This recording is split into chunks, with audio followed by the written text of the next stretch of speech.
You have a blog and you're wondering, do you actually have to do social media? Of course not. To succeed? No, of course you don't. But if you want to succeed a lot, you do. I'm going to kick this off with 3 things that might help you think about this differently. The first one is that if you don't go on social media, you're missing out on an opportunity. I think about how often people blog and try to share those blogs in places that people will share it out, whether in Facebook groups or something like that, when really it's like, why don't you want to be your own marketing agency and market the heck out of your blog posts and have, instead of, 20,000, and these are honest numbers for me, 20,000 people per month coming to your blog, instead have the 250,000 eyeballs you have on every other social platform becoming aware that you have that blog so they can come over there. I just started blogging, by the way. The second thing to think about is that social media doesn't have to be hard. You've done the hardest part. I don't blame you. It's a mindset thing. You probably don't want to do social media because writing that blog post was hard. And I say this in the beginning of today's podcast episode, 90% of the work is already done. Writing that blog post is the hardest part. Jeanine, she rips out 10 reels that go to different social media platforms as a result of creating one blog post. The blog post is the hardest part. And the last thing to consider, number 3, is that you can schedule all of it. Do it all at once, batch it, and schedule it out so you don't have to think about it later. You're not even thinking about that social content. Finish the blog post, next day, rip out all the social posts, schedule them. You've done the hardest part already. Whew, that's a lot. If you're new here, welcome. I'm Christine Lozada. This is Everyday Badassery. This is a mini series within my podcast to help you to be just 1% more badass today than you were yesterday, as in this episode, as a content creator. A lot of people blog. A lot of bloggers don't want to do social media, or a lot of people on social media. Oh man, you shouldn't just be on social media. You should be creating long form content because it all goes over there because of affiliate revenue. We will talk about that. Anyway, I'm so excited for today's guest. Whew, this woman, she's on this podcast a few times. So check out her other episode. We talk about niching down. But Jeanine at The Wild Explorer, someone I've had the opportunity to travel with, to create with a lot. She is smart. She is smart about the way she creates her content fast and consistently and supports it all in blogging. And we talk very honestly about our workflows as well. I need not say more. Let's bring her in. Hi, I am Jeanine. I am The Wild Explorer across socials and on my blog, thewildexplorer.com. You could find me all over California and beyond, providing you with all the best tips and fun things to do and unique experiences. Heck yeah. And you play on blog and you play on Instagram. And one of the top questions that people always ask me who have a blog is, well, do I have to do social media? Which ones do I have to do? I'm curious what your opinion is on that. Oh my goodness. I feel like people who are bloggers who have the content already there, like yes, you have to be on social media. Now, do you have to be an influencer and show your face constantly? No. I mean, but people like putting a face to a name, but you don't have to.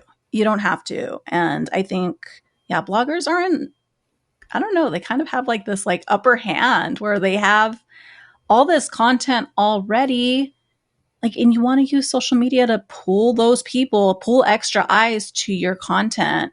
And I think something like, I know Pinterest isn't a social media. It's trying to be. So let's call it social media. Yeah, we'll call it social media.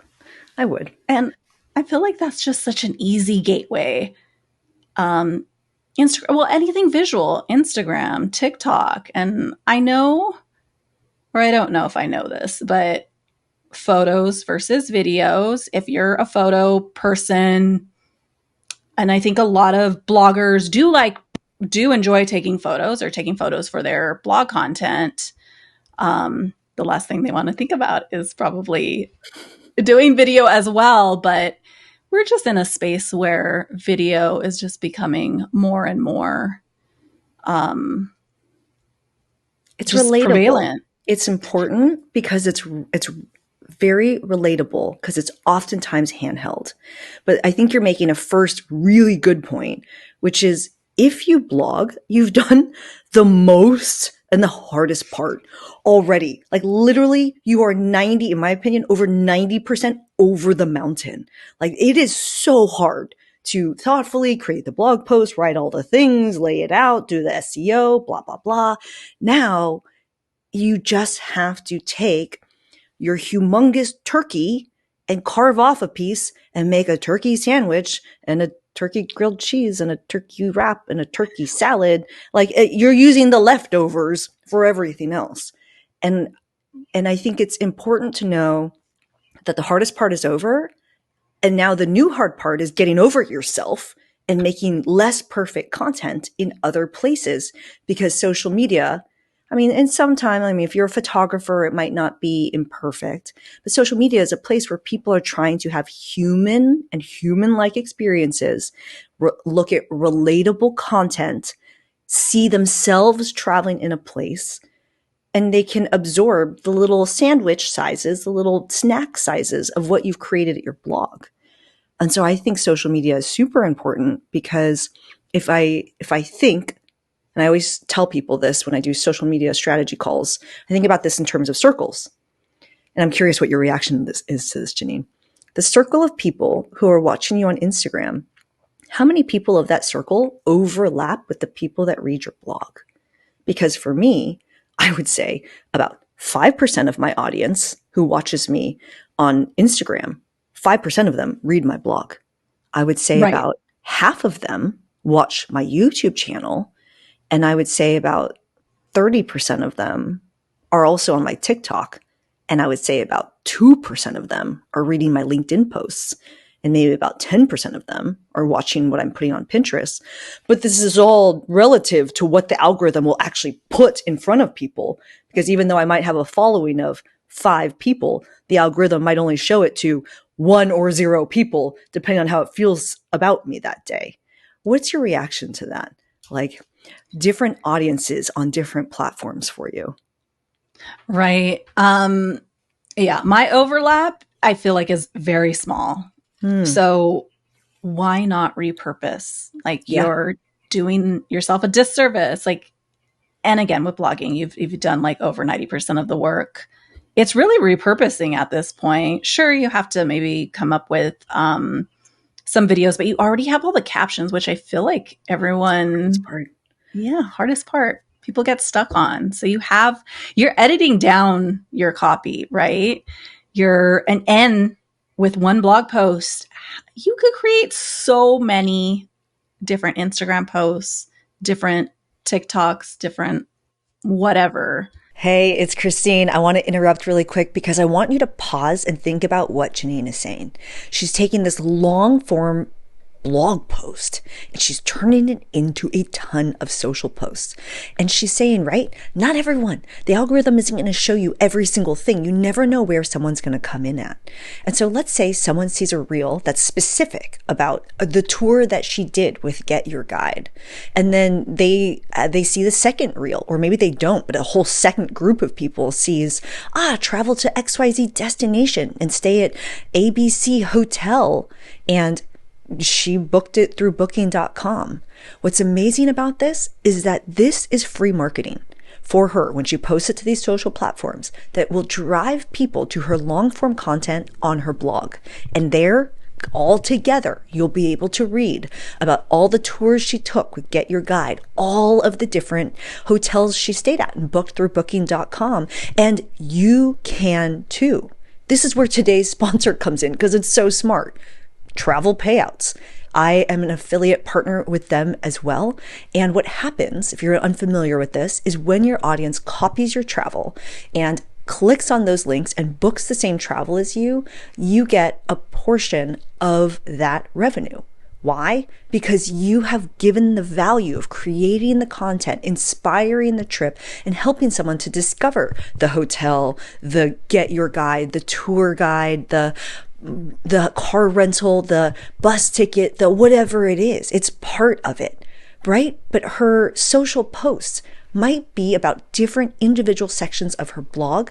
And then her blog has everything in there together for someone to look at as a full itinerary and understand all of their options on how they can book the same things as her. And she's using all of these affiliate links through Travel Payouts. This is the way I have built my business. And it has been extremely easy because I don't have to go individually to that hotel and then this tour operator and then that car rental company. It's all together on one platform. And not only can I track my analytics there, but I can track my monthly revenue and see what's performing. And because it's blog, I can go back and edit things and change things out as either the landscape changes, things change in that destination, or as new programs become available for affiliate revenue. Travel Payouts, they're giving you a bonus on the sign up. Check them out in the show notes below to find out more about that. And let's get back to it. Create it and schedule it out. Because the way I see it, because I didn't want to blog for the longest time. I just didn't want to. But if I really was honest with myself, I was like, how much can someone really get out of just an Instagram post? Or even in the very meaty, very helpful YouTube videos, not everyone wants to watch content. Some people just want to skim and read it. And what I call my blog, actually, I learned this from Chris Mitchell at Traveling Mitch, is blog is your home base. It's where everything comes together. And the number of times that I see my social media, and I'm curious how you feel about this as well, how I see it as the marketing platform for my long form content. The number of people who see something, oh my gosh, she's covering Virgin Voyages. I want more. Great. Come to this blog post because that's the whole thing there.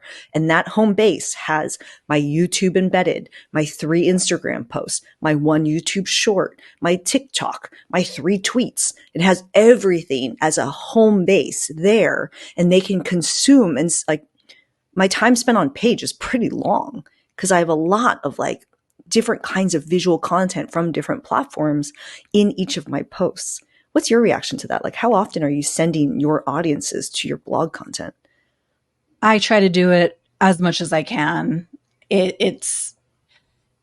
also get stuck because it's kind of like a workflow thing, right? I feel like a blog post ideally should be the first piece of content that you publish. It's hard to do that. It's so hard, especially like, because I think we are primarily on our socials and YouTube, like, so doing a blog is the last thing. But for the bloggers, you have the blog. So create the social media posts that support that blog, right? You want to bring them back. And there are so many ways to like convert people over to your blog posts now, like with ManyChat on, I think it's just on Instagram, right? ManyChat, I think, is on Instagram only. And for someone who's like, what's ManyChat? Basically, it's a automated service that if you say like, ask me to send you the blog post and someone chats that, it will auto send them in the DMs that blog post. And it makes it very easy to manage lots of inquiries all at once. But yeah, that's one of them, to be able to send people somewhere. I think this is interesting. So let's actually go through, I love what you said about like, ideally you write the blog post first. It's hard because oftentimes you're on a trip or a press trip and like there's deliverables for social content that are sooner than a blog post, for example. So let's just talk about an ideal environment where a time, like what did your workflow look like, in which you were able to create the long form content and then portion out or spit out or repurpose into the short form content? Right. So ideally you got your blog, right? You have your, whatever it is, it could be a things to do. It could be an itinerary, whatever it is about X destination. Right.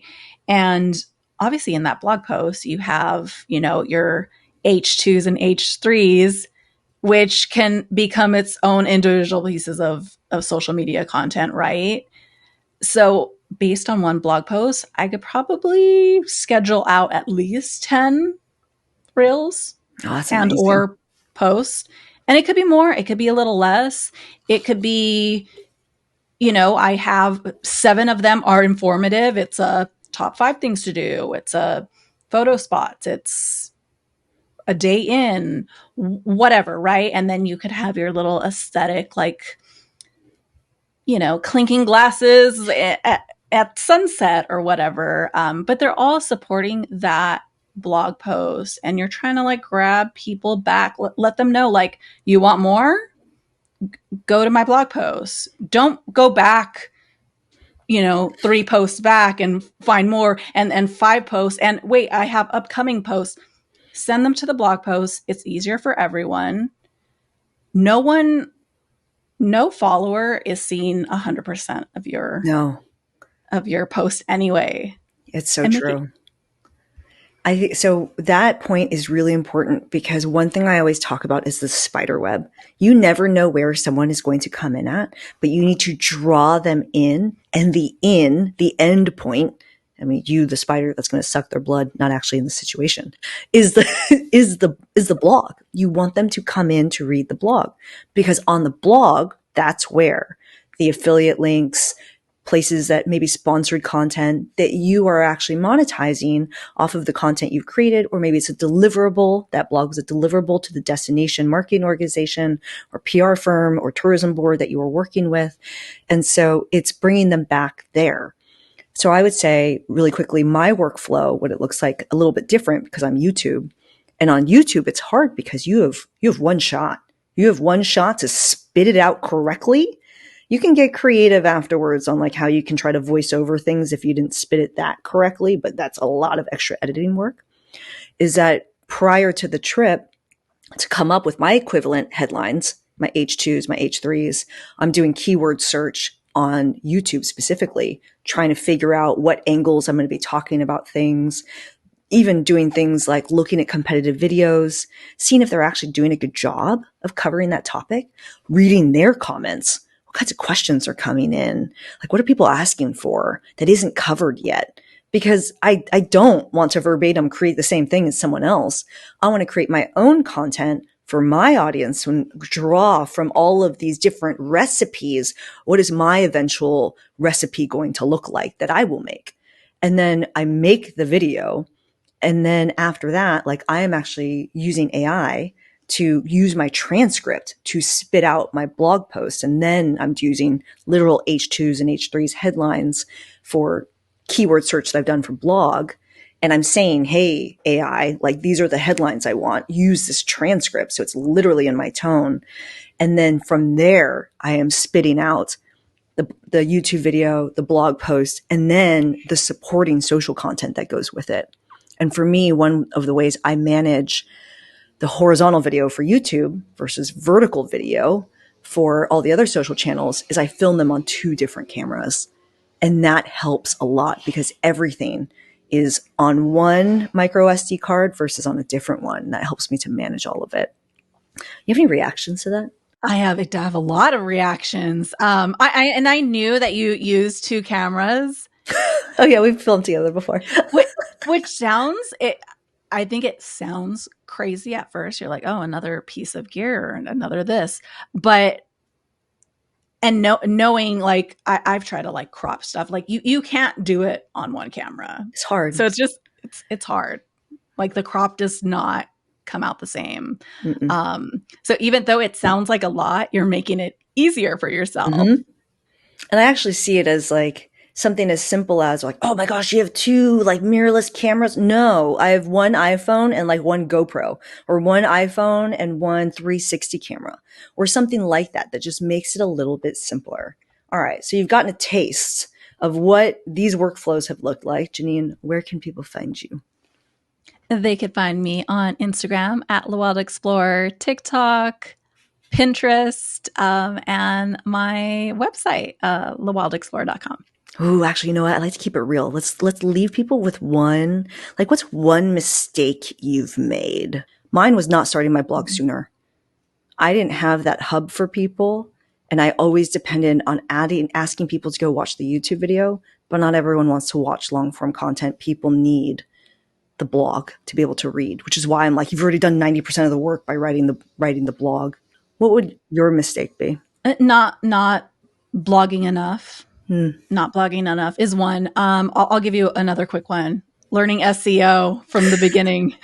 Because I have so much like old content where I'm like, oh, keywords. Yeah, I would make up keywords in my head. I'm like, no research, nothing. So do that early on, because then those blog posts that you worked so hard on just aren't going to get so seen. much further for you. Yes. I love that. Thank you for doing this with me. Thank you. One piece of advice I have is to keep it easy. Keep it easy. Too many people become overwhelmed with, social media, like I don't even know where to get started. Don't forget that you didn't pay for a billboard, that you didn't have to pay for a printed magazine advertisement spot, that you just pushed send or pushed post and blasted something to the internet, and now the world can see it for free. You've posted that and it cost you nothing to do it. You can always just delete it. And if you really are hung up about, it's so difficult, I always tell people, make a practice account, look at it. And then, once you feel ready, then post it to the world. But just get started. Keep it simple. Keep it easy. You've done the hardest part in blogging. Start the social media platforms that make sense for you.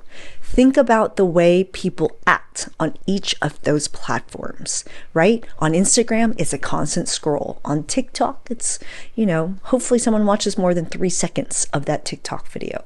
On YouTube, that's long form content. People are listening a long time. Podcasts, you're still here with me at the end of this episode. What are the behaviors and what platform might make sense for you based off of what behaviors are on those platforms and what kind of demographic are on those platforms?